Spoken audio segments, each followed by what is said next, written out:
Assalamualaikum warahmatullahi wabarakatuh. Berikut adalah penyakit pada tanaman vanili.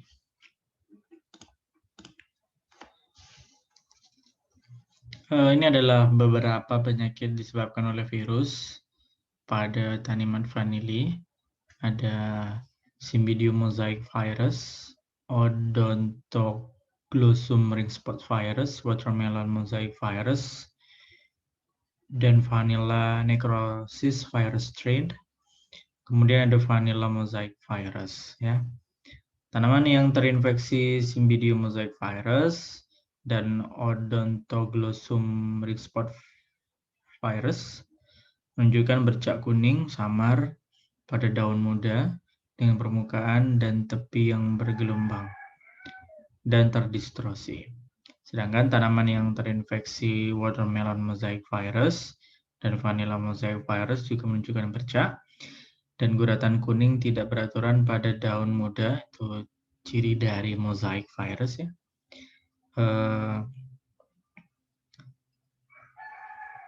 Dan juga terdistorsi.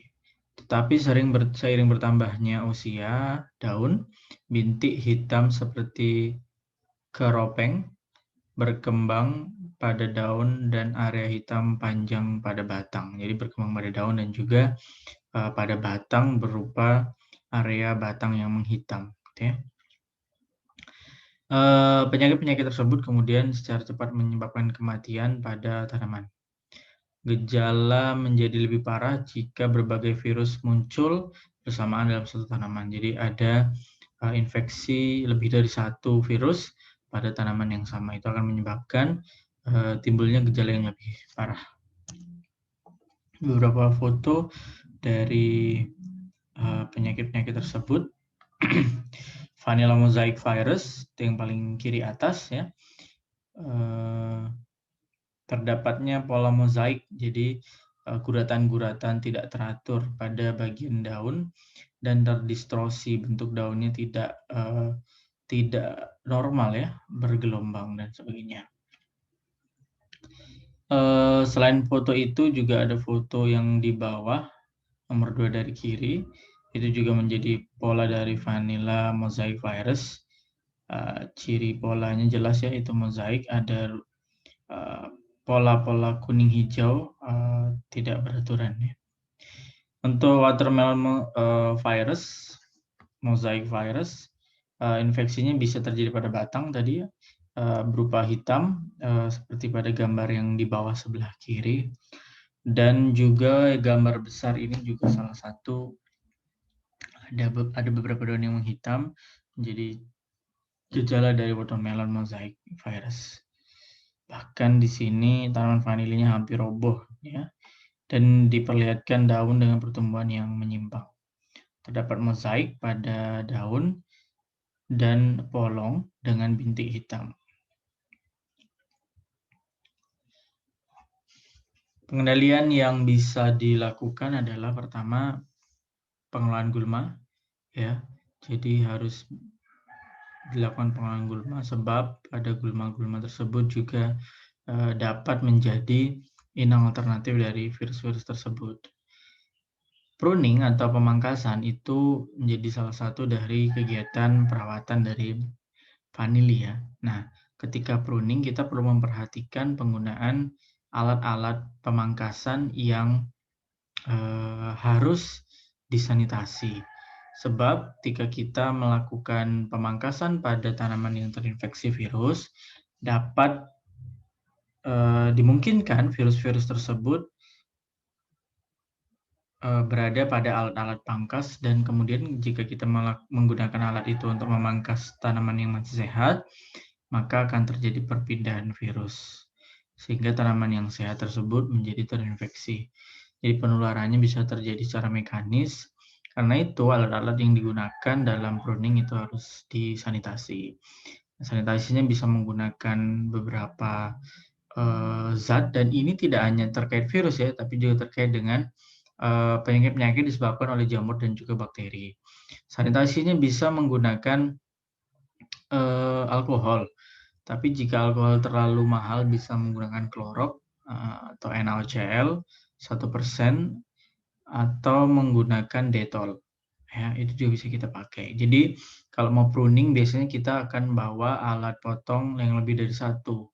Jadi ketika salah satunya kita sudah pakai, kemudian kita celup, dan saat itu dicelup menunggu 1 menit, kita menggunakan alat potong yang kedua ya, yang sudah disanitasi sebelumnya selama 1 menit. Jadi alatnya digunakan bergantian. Sehingga tetap bisa menjaga sanitasi alat dan juga tetap menjaga kecepatan proses pruning. Hygiene, jadi menghilangkan, mengeradikasi tanaman-tanaman yang sudah terinfeksi oleh virus, bahkan sejak munculnya gejala-gejala awal atau tanda-tanda awal terinfeksi virus. Memotong, oke, jadi untuk proses perbanyakannya, kita tentu harus menggunakan tanaman-tanaman yang bebas patogen dan sehat sebagai bibit. Nah, istilah bebas patogen itu tidak sama dengan tanaman tahan ya. Kalau tanaman tahan itu adalah tanaman yang memiliki sifat yang membuatnya menjadi sukar untuk diinfeksi oleh patogen. Sedangkan tanaman bebas atau bahan tanam bebas patogen itu belum tentu tahan, bisa saja rentan, tetapi bahan tanam itu belum diinfeksi, belum terinfeksi, belum dihinggapi oleh patogen. Itu disebut sebagai bahan tanam yang bebas patogen. Nah, ini penting karena kita tidak bisa berharap tanaman sehat jika kita menanam tanaman yang tidak bebas patogen gitu ya. Jadi tetap kita harus mempertimbangkan untuk bisa menyiapkan bahan tanam atau cutting itu. Cutting itu adalah bahan tanam ya yang dalam prosesnya jadi bahan tanam vegetatif disebut cutting yang harus bebas dari patogen.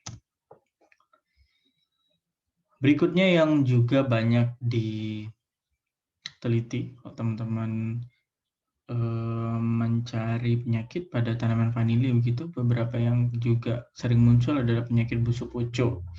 Fotonya ada di gambar yang atas sebetulnya, yang kiri maupun yang kanan. Yang kanan mungkin lebih jelas ya. Jadi pada bagian pucuk, pada bagian ujung dari vanili ini, kemudian membusuk, menghitam begitu, sehingga tidak terjadi pertumbuhan lagi. Penyebabnya adalah Phytophthora capsicum, ya. Pucuk yang terserang awalnya menunjukkan gejala nekrosis berwarna coklat kekuningan, awalnya masih coklat dan kekuningan, kemudian berkembang menjadi coklat tua dan busuk atau hitam seperti pada gambar yang kanan. Penyebabnya adalah Phytophthora capsicum, fotonya ada yang paling bawah itu.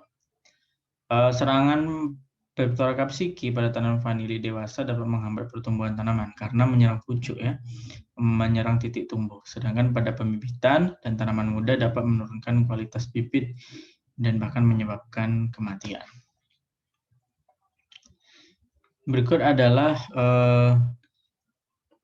sebuah hasil penelitian mengenai pengendalian Phytophthora capsicum penyebab busuk pucuk pada vanili. Jadi peneliti mencoba untuk menggunakan beberapa perlakuan, diantaranya adalah trichoderma, menggunakan fusarium non-patogenik. Apa itu fusarium non-patogenik? Sudah saya sampaikan di video mengenai penyakit pada tanaman tomat.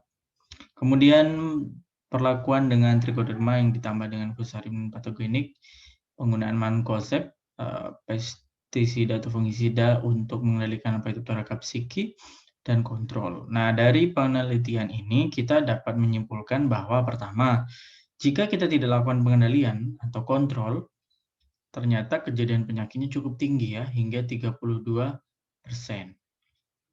Dengan keparahan sebesar 32% juga.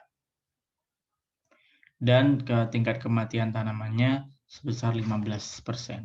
Artinya ini sangat-sangat merugikan ya, sangat merugikan. Untuk itu kita akan coba lihat apabila tanamannya dikendalikan dengan mancozeb. Ternyata sangat-sangat menurun ya kejadian penyakitnya menjadi 3% yang semula 32.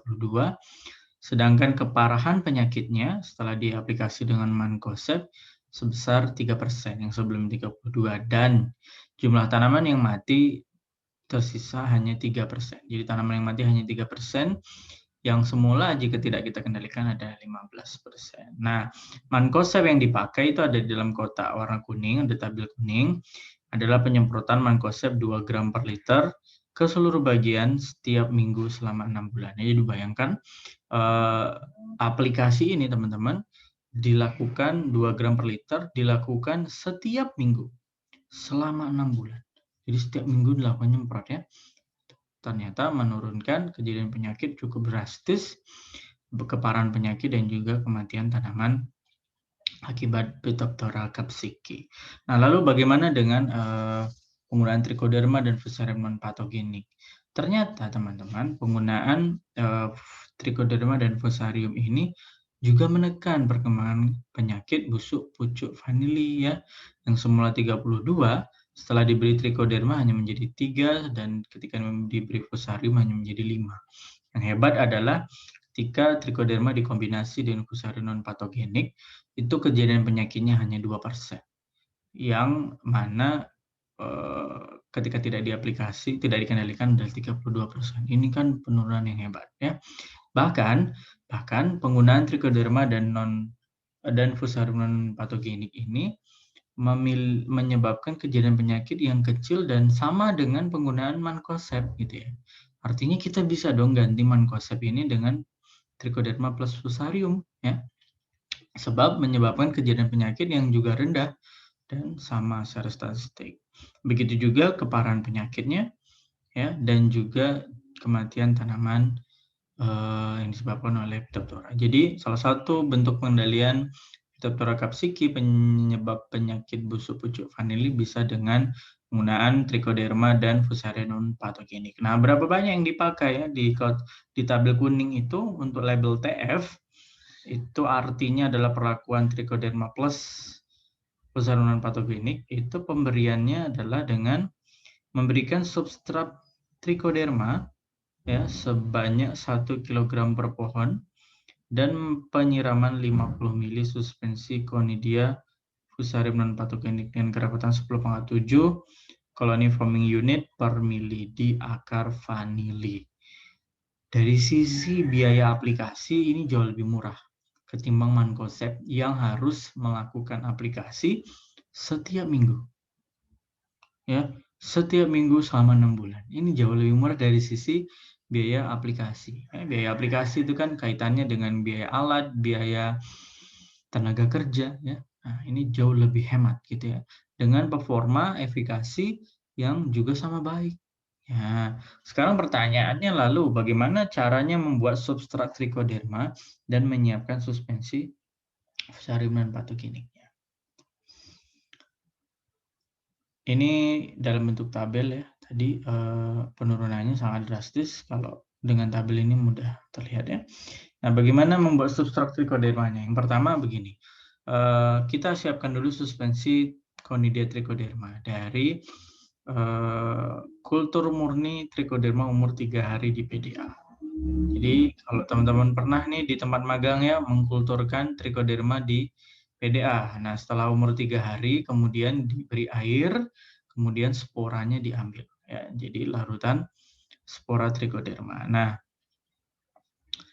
dari 10 petri tadi, jadi kita siapkan 10 cuan petri Trichoderma, kemudian kita beri air, kita panen sporanya, kita encerkan, kita tambah air hingga 500 ml. Setelah itu ditambahkan 500 ml molase 1%, jadi total udah jadi 1 liter ya, dan didiamkan selama 7 hari. Nah, setelah 7 hari tadi, larutan yang 1 liter ini ditambah 9 ml air, penggunaannya air sumur, tidak perlu air steril, sehingga menjadi larutan sebanyak 10 liter.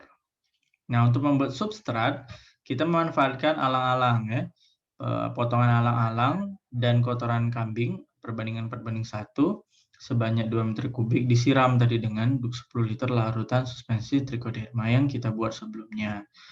Nah, kemudian didiamkan ya, ditutup plastik, didiamkan selama 15 hari. Nah, substrat inilah tadi yang dipakai untuk diinokulasi ke diaplikasi ke vanili ya, sebanyak pada label TF itu sebanyak 1 kg per pohon. Kemudian bagaimana cara membuat suspensi fusarium non patogenik? Untuk menyiapkan isolat fusarium non patogenik yang dikulturkan dalam 200 ml media cair PDB. Jadi kalau teman-teman mungkin di tempat magang atau kemarin ketika aktivitas di laboratorium membuat PDB ya, PDA. PDB itu adalah PDA tanpa agar-agar. Nah, maka pertama kita kulturkan dulu fusarium non patogenik pada media PDB ya. 1 Erlenmeyer berisi 200 ml PDB ya. Kita siapkan 10 Erlenmeyer berisi PDB, kita tanam, kita tumbuhkan isolat fusarium patogenik di sana, kemudian digojok selama 7 hari. Nanti fusariumnya akan tumbuh. Nah, setelah tumbuh disaring. Kita ambil saja airnya ya. Airnya disaring, dilap dengan kain kasa 3 lapis sehingga kita peroleh supernatannya atau cairannya. Cairannya kemudian disentrifugasi untuk mempercepat proses pengendapan spora fusarium non patogeniknya. Sentrifugasinya selama 5 menit dengan kecepatan 2500 rpm. Kemudian cairannya dibuang, endapannya kita ambil. Endapannya itu adalah conidia fusarium non patogenik. Nah, endapannya itu kemudian ditambahkan dengan air steril untuk membuat kerapatan spora sebanyak 4 kali 10⁻⁷ conidia per mili, sebanyak 100 mili. Nah, teman-teman, sebetulnya proses yang tadi saya sampaikan itu tidak selalu harus dilakukan. Ya, kita bisa langsung menumbuhkan fusarium non patogenik di PDB, kemudian menyaringnya saja, langsung kita amati apakah conidianya sudah 4 kali 10⁻⁷. Nah, semakin lama kita melakukan inkubasi fusarium di PDB, itu sporanya akan semakin banyak. Nah, jadi kecuali jika sporanya belum banyak, maka kita perlu proses-proses yang saya sebutkan tadi di awal untuk menambah atau membuat lebih pekat larutan conidia. Gitu ya. Tapi ketika kita kultur fusarium non patogenik pada PDB, ya mungkin kita inkubasi lebih lah dari 1 minggu gitu ya, dimungkinkan juga kok kita bisa mendapatkan kerapatan spora 4 kali 10⁻⁷.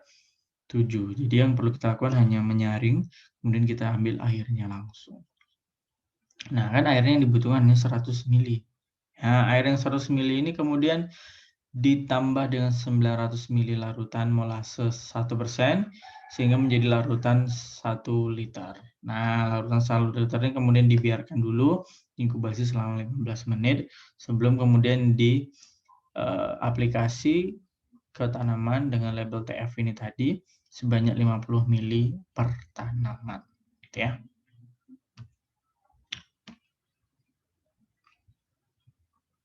Ini tadi aplikasi yang dimaksud. Nah, oke, itu tadi penyakit busuk pucuk ya. Busuk pucuk vanilya. Berikutnya yang juga banyak dikaji adalah mengenai penyakit busuk batang pada vanili. Nah, kalau busuk pucuk tadi itu terjadi pada bagian pucuk dari tanaman, busuk batang ini terjadi di bagian tengah dan menuju ke pangkal batang dekat tanah. Ya. Penyakit ini cukup merugikan, ya, sangat besar akibat penyakit ini kerugiannya karena tanaman bisa mati hingga 100%, 50 hingga 100%. Jadi sangat merugikan. Nah, penyebab penyakit busuk batang ini diketahui adalah Fusarium oxysporum forma specialis vanille. Nah, penyakit ini dapat memperpendek umur produksi yang umumnya itu bisa 10 kali panen, bisa menjadi 2 kali panen saja, bahkan tidak panen. Jadi sangat-sangat merugikan. Serta menyebabkan kualitas buah menjadi rendah. Gejala layu pada bibit di persemaian dan tanaman di lapangan. Jadi gejalanya adalah layu terjadi pada pembibitan maupun pada tanaman yang sudah ada di lapangan. Gejala layunya ditandai dengan terjadinya kekuningan pada batang dan juga daun tanaman tersebut. Bahkan kemudian setelah layu, batangnya akan kemudian mengering seperti pada gambar yang sebelah kanan atas. Pada stadia yang lebih lanjut, daun dan batangnya tadi kemudian akan mengkerut. Batang layu bukan karena invasi jaringan vaskuler di batang. Jadi teman-teman, sebuah buku menyebutkan bahwa meskipun kita melihat kejadian layu itu ada di batang, ternyata infeksinya itu tidak terjadi di batang tersebut. Gitu ya kalau menurut buku yang saya baca ini. Melainkan infeksinya itu terjadi pada bagian sistem vaskular, tapi di akar. Nah, karena akarnya terganggu, transportasi air dan hara terganggu, yang kemudian menyebabkan terjadinya kelayuan pada batang. Jadi walaupun batangnya layu, infeksinya itu nggak di batang, tapi infeksinya ada di dalam akar. Atau kerusakannya tidak di batang, kerusakannya itu tetap terjadi di akar. Nah, gejala busuknya itu terjadi pada bagian bawah batang. Jadi, bukan bagian bawah batang, pada batang bagian bawah. Jadi menjelang pangkal batang. Dengan warna kecoklatan terlihat pada jaringan vaskuler saat batang itu dipotong melintang.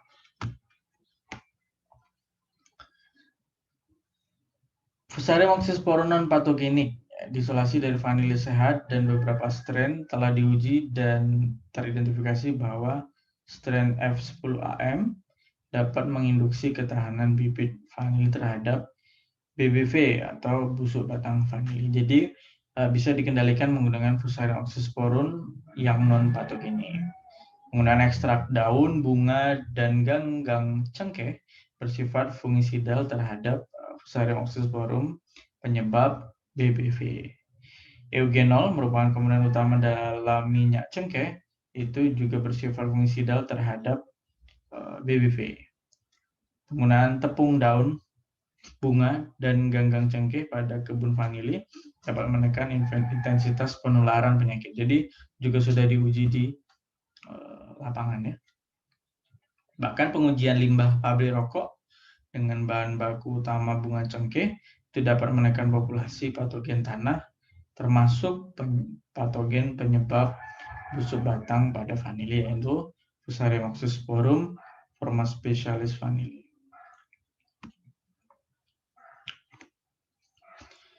Bentuk-bentuk pengendalian lain dengan penggunaan arang sekam padi, limbah daun dan bunga cengkeh, kotoran sapi dan kotoran kambing juga dapat digunakan dalam budidaya vanili karena dapat menurunkan populasi patogen penyakit BBV.